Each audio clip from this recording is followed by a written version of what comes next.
大家好，大家好，大家阿曼，我是郑弘仪，欢迎收看今天的政知道了。今天是我们的特别节目，我们特别邀请到这个澳洲的前总理这莫里森总理来接受我们的访问。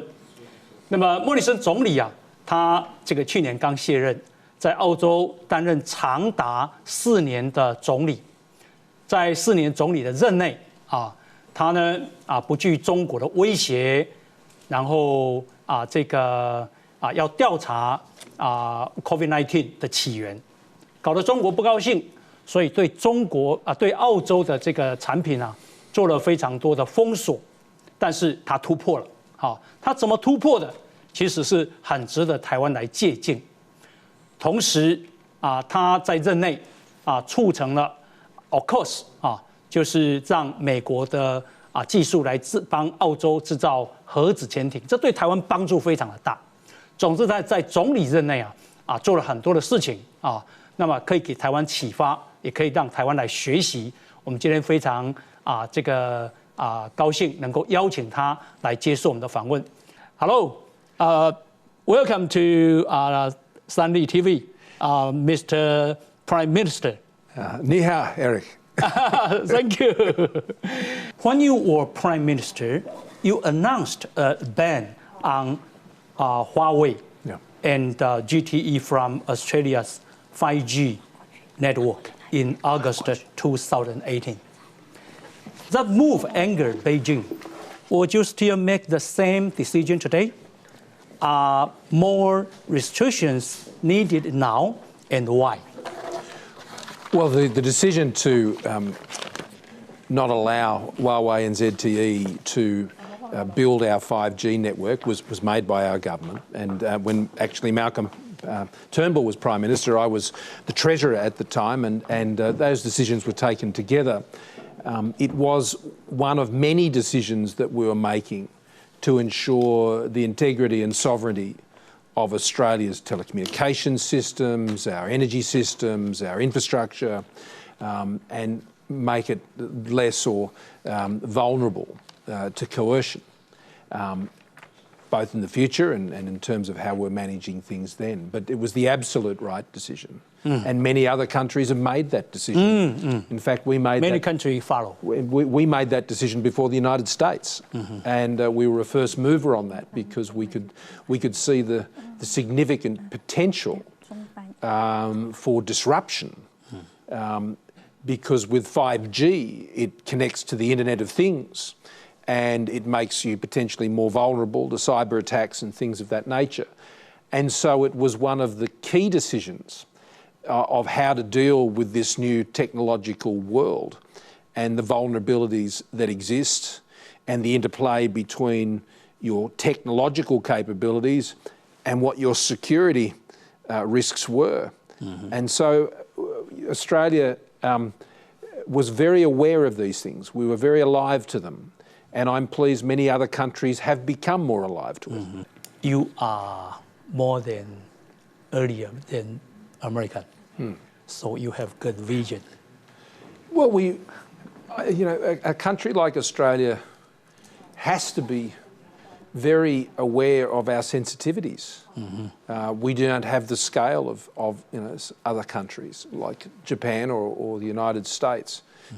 And so, we were very aware of the threats and very, very prepared to take the steps we needed to protect Australia from those threats.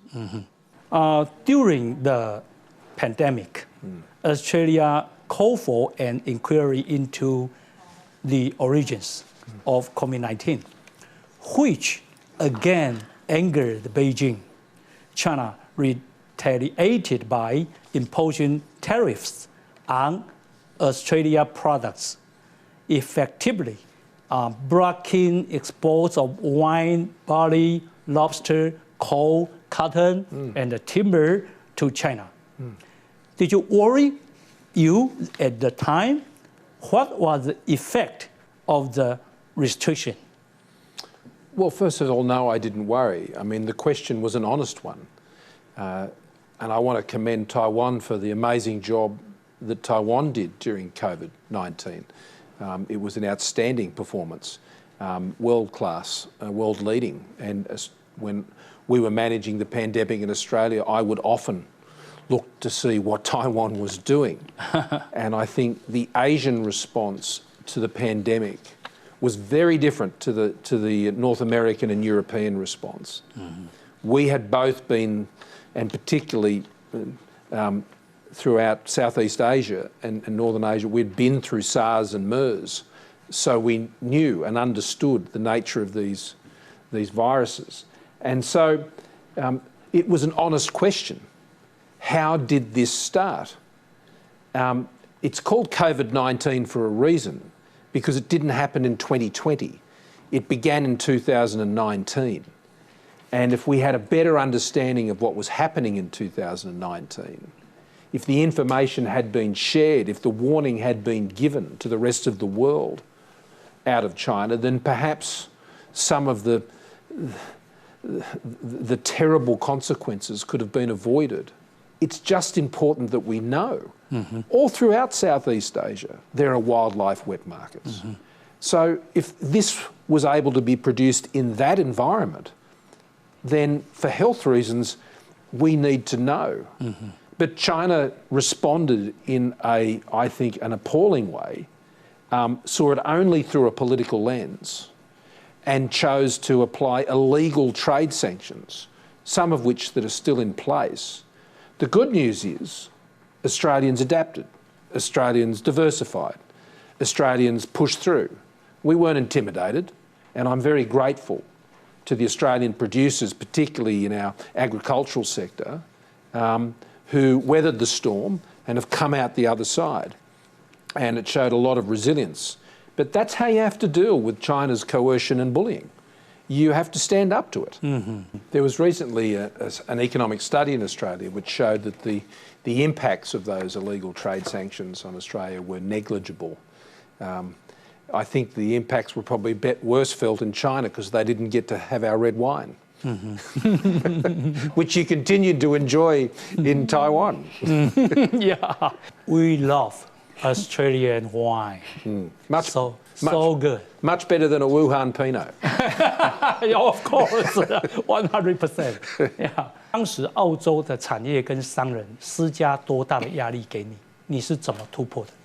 I was constantly encouraged by the letters of encouragement and support we received, particularly from our agricultural producers. For some, it was hurting them. But they knew it was the right decision in Australia's sovereign interests, not to be intimidated in this way. And, you know, that's not how trade works. Trade should never be used as a weapon. It should never be used to coerce trading partners to get them to do what you want in another area or to warn you off of asking such an innocent question as how did COVID-19 start? And that does not show good faith, and it does not show a country that is living up to global standards when it comes to abiding by the rules of world trade. And so we took them to the WTO. Had that case been pursued, I'm very confident we would have won handsomely. But look, I'm all for seeing these things resolved, but we should never have to say thank you to China for getting rid of an illegal trade sanction. That should be expected, and it certainly shouldn't be haggled for. 这个中国为了统一，那么也一直在各方面施压台湾，特别包括经济比方说想要停止 ECFA， 那么这个对台湾农渔产品也常常这个制造麻烦，那么禁止输入中国，跟澳洲当时有点像。您对台湾有什么建议吗？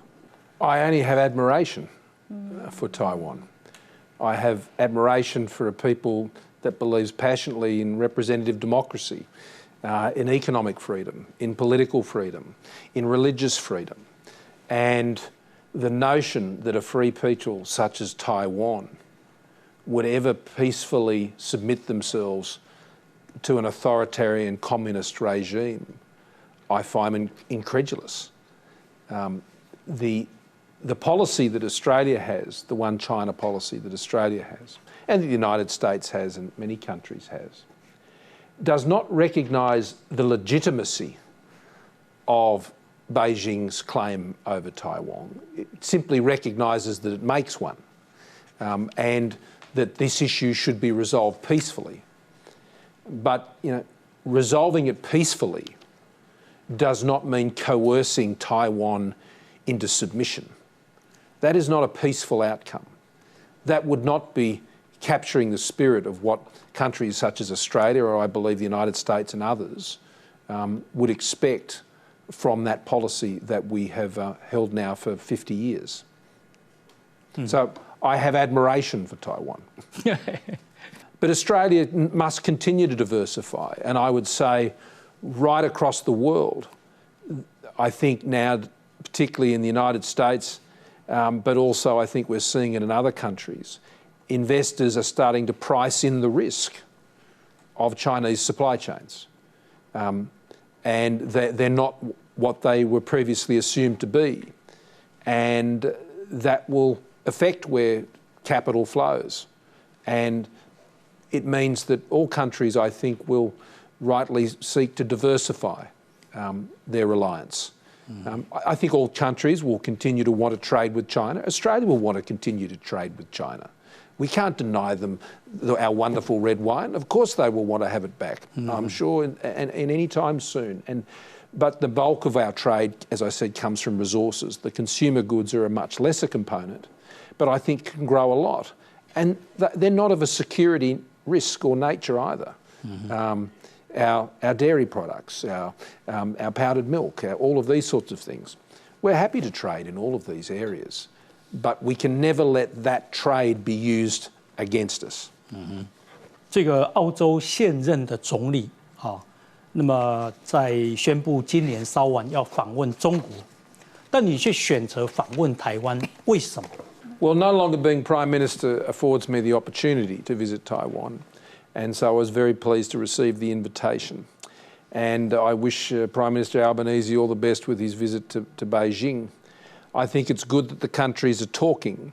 It was never my government that wanted to stop talking, but also we were not going to have preconditions on those talks, and in fact having talks when they were still imposing illegal trade sanctions was not something that was acceptable.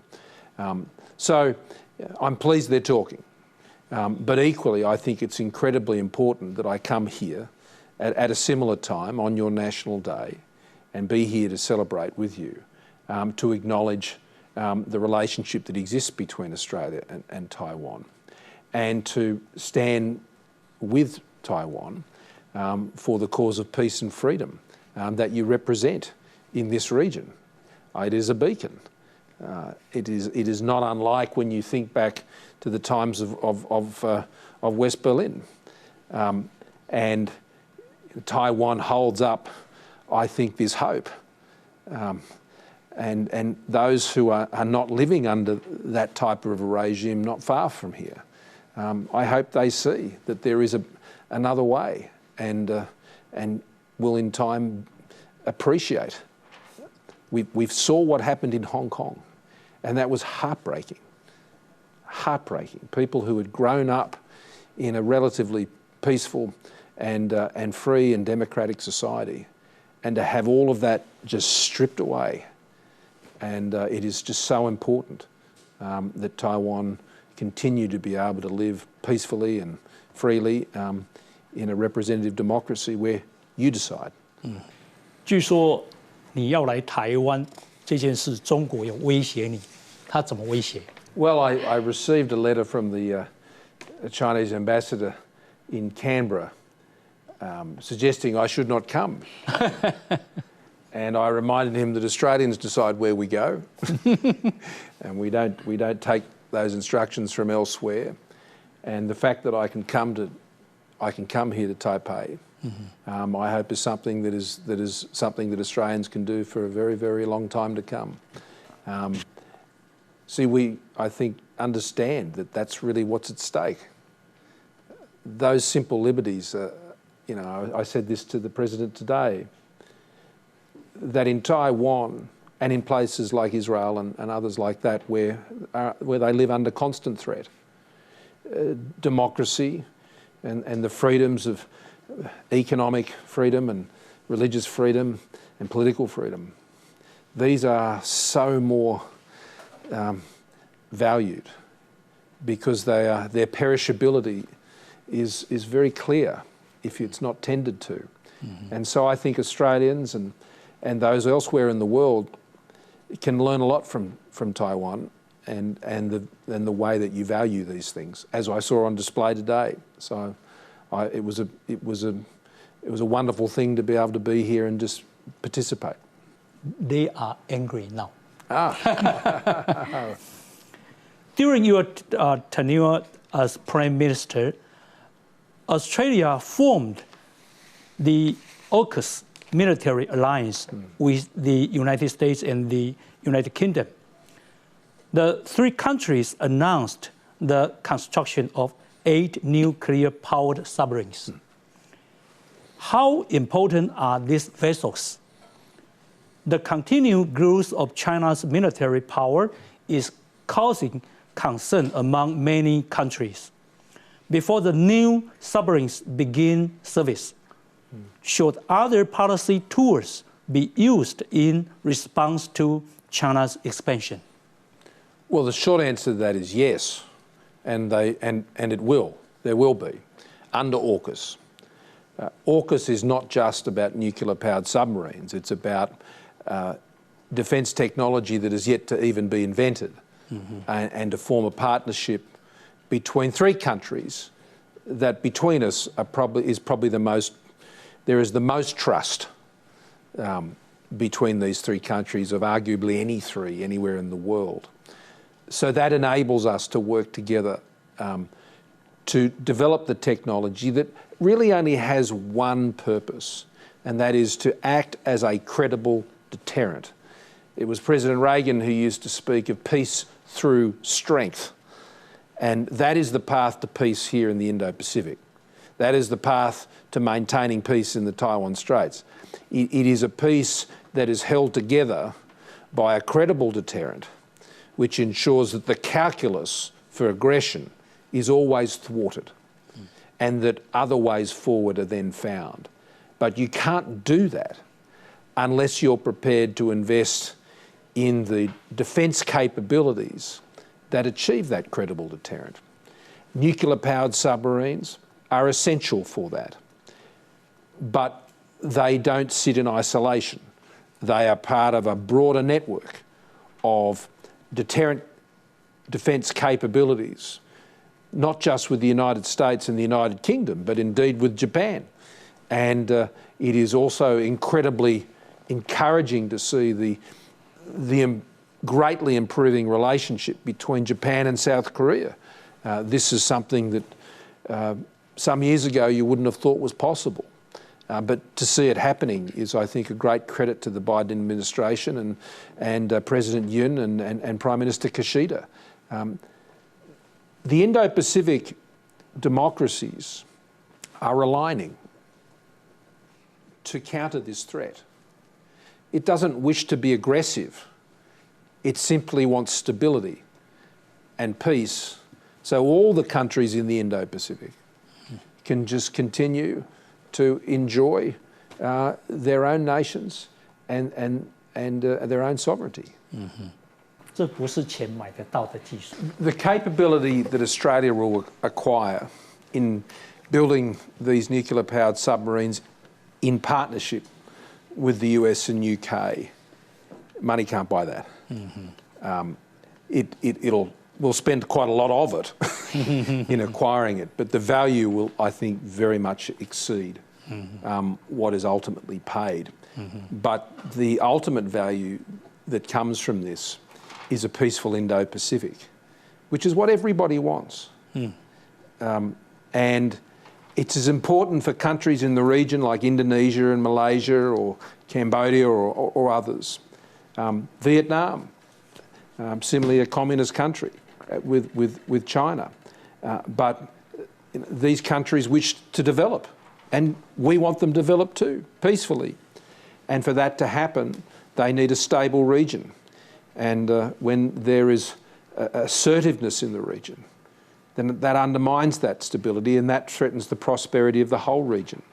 And that is what Australia and I think aligned partners are trying very hard to ensure we can have that stability in our region and for countries not to live under threat or coercion, including Taiwan, who was right on the front line. 而且你这个决定一定影响深远。The decision to go forward with AUKUS was the most significant defence decision from a strategic point of view in over 70 years. We have to go back to the original ANZUS Treaty with the United States. But there's still a lot of work to do, a lot of work to do. And but it will be intergenerational. It's beyond politics. This will change the situation for the next 50 plus years. And it'll be for others to build on as well. So there is strong bipartisan commitment to this in Australia, as there is in the United States, as there is in the United Kingdom. And that is incredibly important, that there is a constancy in the security settings. That is incredibly important. People have variously predicted that China will attack Taiwan in 2027, 2035, or 2049. What is your opinion? Well, I've heard predictions of even sooner than that, but the whole point is to make sure all of these predictions are not true.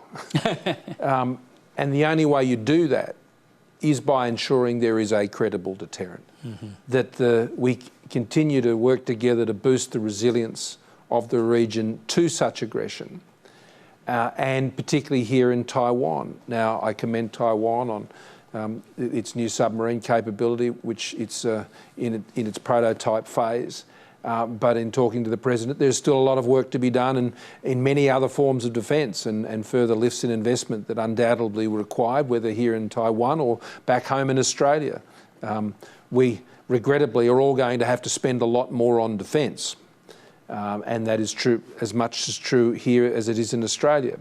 And so, by taking those steps, then you spoil the calculus for the potential aggressor. And so whether they will have the capability to do it or not, who's to say, and how quickly.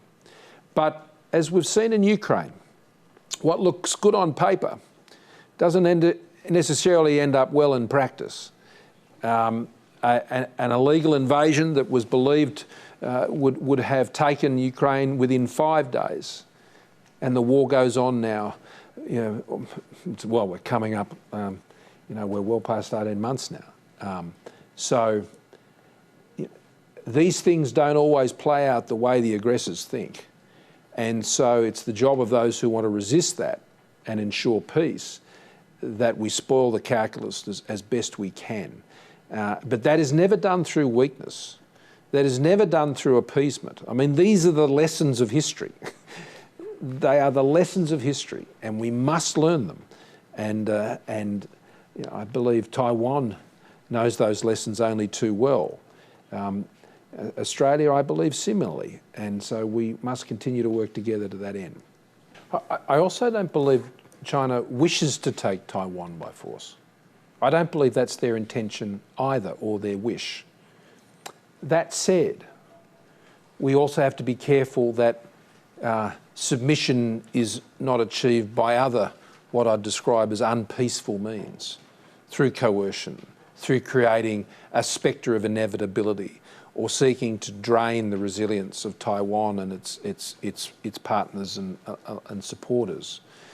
That is not a peaceful outcome either. So we can't allow the goalposts to be shifted on what is peaceful outcomes here. The status quo needs to be maintained. The status quo is a situation where the people of Taiwan know freedom. That is the status quo. That's why we support the status quo. And I would hate to see happen in Taiwan what has happened in Hong Kong. Very different circumstances. I'm not pretending they're the same.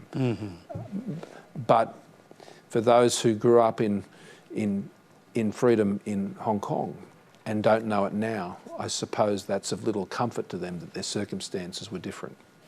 听过更早，中国要打台湾，那个年份是什么时候？ Well, it's more theorising, those who've sort of speculated that. It's quite odd that a possible aggressor would actually tell you what day they'll be ready, and it would be actually that day. So, I think that goes with the nature of these things. I have no doubt, I mean, the PRC have been very clear about wanting to establish that capability to be able to do this. But that doesn't mean they'll use it. Doesn't mean they'll use it at all. The implications of that occurring would be catastrophic at so many levels. Just for starters, you'd be looking at a Great Depression to rival that of the 1930s. The way that Taiwan is just sitting at the centre of the modern economy with technology and the complete disruption of that. I mean, we saw it in a very small way in COVID. I mean, the time waited to get new vehicles because of the absence of a chip. The rest of them are built. They're just waiting on the chip. And that blows out from, a month to 12 months. Imagine the catastrophe that would come from a conflict of that nature, let alone the human cost, and then what might follow. Now, that doesn't play out well for China either. And so it's very difficult to see winners in that scenario. So this is the calculus. So we keep working the calculus. 中国如果攻打台湾，会产生什么样的后果？ Well, I've largely, I think, just set those out, but the economic impacts would be disastrous, followed through by the absolutely horrific human consequences on both sides. And, the risk of escalation of a conflict like that when you've got two nuclear powers is significant. I think the sheer scale of that all provides a disincentive for everybody. And this is why I think what's happening, the situation in Taiwan and the risk of aggression there or conflict can't really be compared to Ukraine or the Middle East for that matter. The stakes globally for peace and security in the Indo-Pacific and in the Taiwan Straits in particular are next level and a level beyond that. So I think it's important, for people who living in Taiwan to understand that I think outside of here, people understand that in the region, particularly countries like Australia understand that. I have no doubt Japan does, and the United States. That is understood. Taiwan and its peace and security are inextricably linked to global peace and security.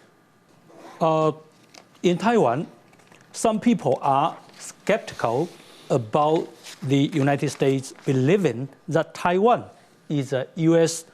pawn. Others argue that dialogue with China can preserve the peace. What is your view on maintaining peace and stability across the Taiwan Strait? Well, talk on its own will not achieve peace. It's good to have talk, but it has to be done in a context of a credible deterrence, and that talk comes from a position of strength. And Taiwan is nobody's pawn,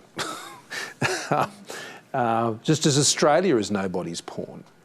I think one of the challenges that we had in Australia is that we were often criticised by China for simply being an adherent to US foreign policy. Was just simply not true. We've been in the region a long time. We have our own lens and perspective on issues in the Indo-Pacific. And I thought it was disappointing that China failed to appreciate that and the nuance and the difference.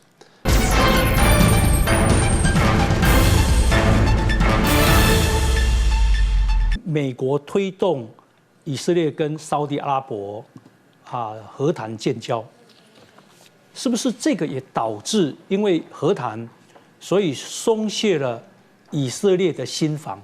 因为以色列一直以情报这个非常准这个水准很高，这个闻名全世界。那这个事情对台湾有没有启发？ No, I don't see many implications in the Middle East for Taiwan. I think the forces and the circumstances are very different. I mean, what we're dealing with in this current tragedy is the violence of a terrorist organisation. Mm-hmm. This is not a nation state. I mean, I heard someone the other day, and I think they were right. Even describing it as a war gives some legitimacy to the aggressor, and they should have none. They are a cowardly terrorist organisation. When I was Prime Minister in Australia, we were the first government to fully list Hamas as a terrorist organisation, a banned, prohibited organisation in all of its forms. We did the same thing for Hezbollah and a range of others. And so I think we have to call that out. I think what was commenced amazingly and brilliantly by the Trump administration in the Abraham Accords was one of the most profound and significant advances in Middle East diplomacy we'd seen in a very long time. And Secretary Pompeo did an extraordinary job in bringing that about. And that, I think, provides great hope. And the progression towards Israel and Saudi Arabia coming to some normalised relations. This is tremendously exciting. And so I'm not surprised that those who have no interest in peace would want to try and pull the rug out from under that. But they will not be successful. They will not be successful.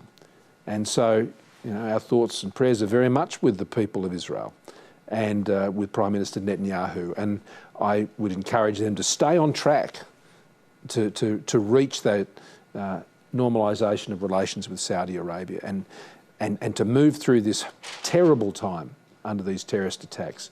But they're a strong people, Israel. They're a strong people. And Bibi's, he's a strong character too, I know him. And so I hope that can be resolved as quickly as possible and the bloodshed can be ended as soon as it can. The Russia-Ukraine war has been going on for over 1 year and 8 months. How will it end? Who will win? And what are the implications of the war for Taiwan as well as China? Well, I don't know. And I don't think anybody does.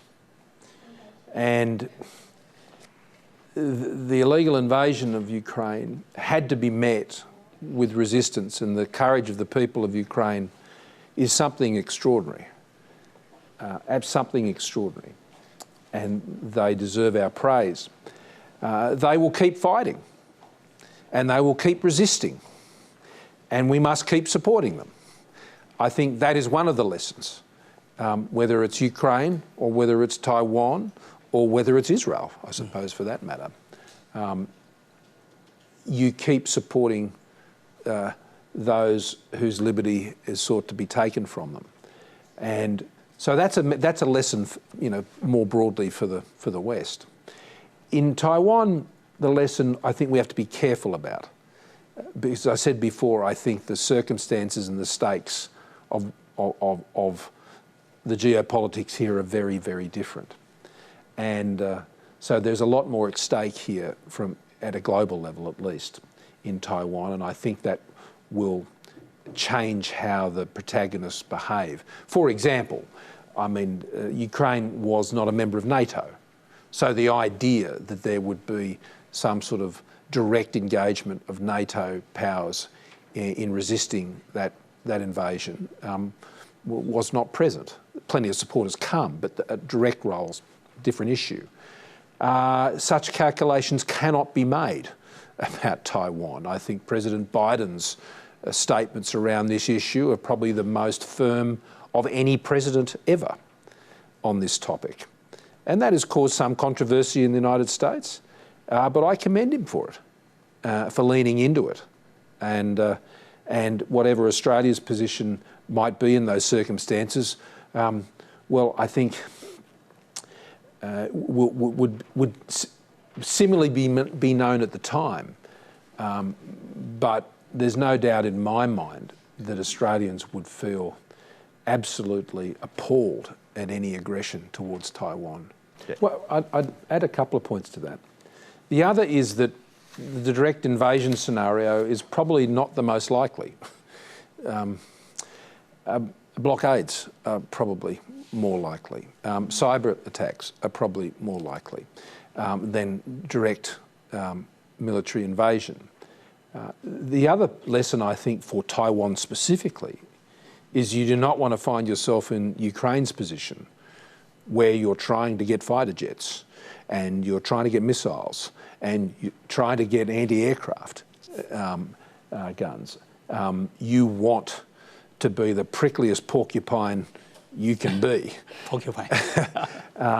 When it comes to having that effective deterrent. Mm-hmm. Again, it's about the calculus, and Taiwan has the most at stake, and therefore Taiwan's preparedness, I think, would only add to the preparedness of other countries to come to its aid.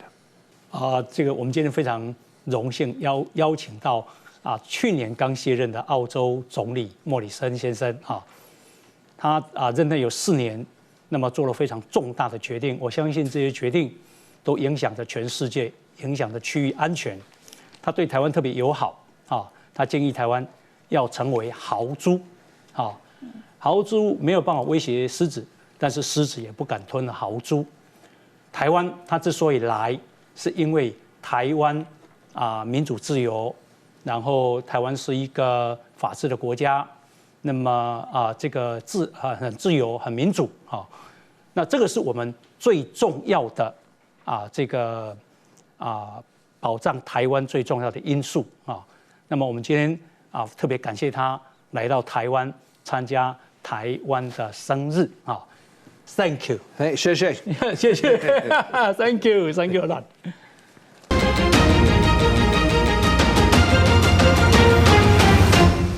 好，在欣赏完这个澳洲前总理莫里森的专访之后如果说世界上其他国家都如此关心台湾跟台海之间的安全问题，那身为台湾人，我们自己怎么能够不关心呢？所以前建国造就是防御台湾很重要一个关键，但是呢，却不断的有人在唱衰或者想要泄密，这到底怎么回事呢？我们先为您介绍这个阶段参与讨论的来宾。首先是民进党新北市党部的主委何伯文，大家好，大家好。再来是资深的媒体人陈东豪，大家好。民进党立法委员苏巧慧，黄哥好，大家晚安。还有政治评论员吴坤玉，大家好。也是政治评论员林玉慧，黄哥好，大家晚安。国民党的桃园市议员林涛，主持人大家好。好，我们好不容易经过了40年的努力，我们终于有了第一艘的国造前舰，但是在国造前舰正式的封壳下水之后呢，却传出泄密啦，甚至有人隐隐约感觉到，好像有人要阻止后续前舰的制造这到底是怎么一回事呢？他们的目的又是什么？我们先看一下相关的报道。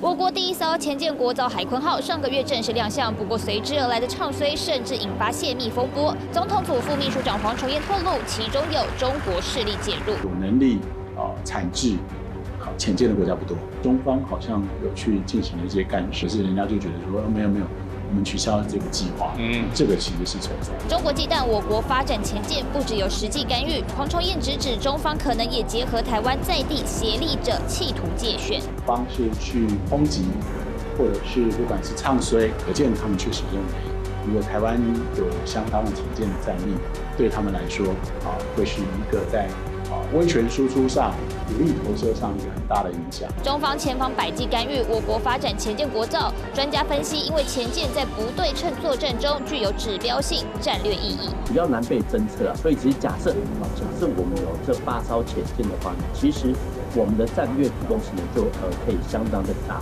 只要有堵在我们的西南海域跟东南海域的话，让中国的舰艇不要进出巴士海峡的话，其实说真的，我们都已经赢得了战略极限。但不止中国阻挠造舰，另一方面来自国内唱衰杂音，就连前陆军少将于北辰也看不下去，直播开枪。某个少校舰长说，这个潜舰啊，它是老的设计做了一个新的潜舰啊，是没有用的。如果你这么厉害，你就不会只干到少校，一昧的在唱衰你自己的军种。其实我对于这些人，我是非常的看不起。提升国防能力，潜舰发展是重要里程碑。原型舰拼2025年交舰服役，补足我国自主防卫关键拼图。好，国民党立委马文君呢被指控说疑似泄密给韩国，导致于韩国来协助台湾制造潜舰的人受到司法的侦办哦。等一下我们会拿证据给大家看哦。不过马文君哦，他面对质疑好像始终没办法交代清楚，他现在开始在转移焦点哦。他现在点名是谁呢？他点名邵维扬，邵维扬就是前海发中心的主任，现在是国防部的中校的参事哦，中将参事，对不起，中将。他是拿那一段录音档，他说哈。他引述录音档说，这个是郭血堂。我说啊，没有问题的，我会跟黄总长报告，这件事情就可以开始进行了。这个邵呢，就是邵维扬。换句话说，邵维扬疑似被郭喜视为自己人，又或者可以被打点，可以被说服，所以邵维扬自己正是该被调查的对象哦。可是马文君如果觉得自己这么有理哈，但是他的脸书最近很奇怪哈，立法委员马文君已经限制哪些人可以回应这些贴文，也就是说要。朋友才可以回应哦，我们都不能回应，对，都不是朋友都不可以回应哦。所以，博文，这个录音档就这样子一句话没头没脑，所以就可以指控邵维扬。那马文君，大家举出那么多证据，他怎么还在狡辩？这个录音档哦，当时提供录音档的这个人叫王小强，对，王小强自己都已经说这里面确实是变造、剪接，然后有很多不完整的地方，拼拼凑凑，结果竟然有人。去拿这个录音档，然后随便一句话就去指控别人。我跟大家讲啊，这个邵维扬中将啊，我公开在媒体讲过，我非常欣赏这样的一个国军，这真正是有气魄、有胆识。为什么？他公开在立法院预算会期，他是站在大众面前，站在国会面前录影。他说，他据他所见，这个马文君就是在秘密会议里面拿着手机讲电话。我请问大家。这个事情有人证有物证，你要相信哪一边？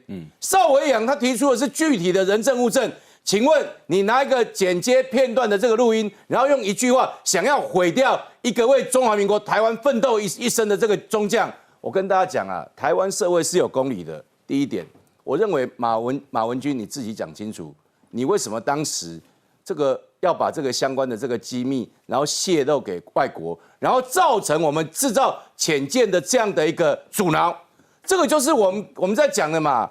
有很多人打着什么和平的这样的一个旗帜啊，其实呢，他其实是在做投降的工作。我简单来讲，你唱衰我们的潜舰，包括那个黄镇辉舰长说我们的潜舰这个不能作战，我公开讲不能作战哦，他是中华民国的这个国军哦，他竟然公开讲说我们的这个潜舰不能作战，然后呢，这个唱衰我们的这个潜舰，那后来大家才知道说哦，原来他背后另外代表的是另外一个这个利益集团。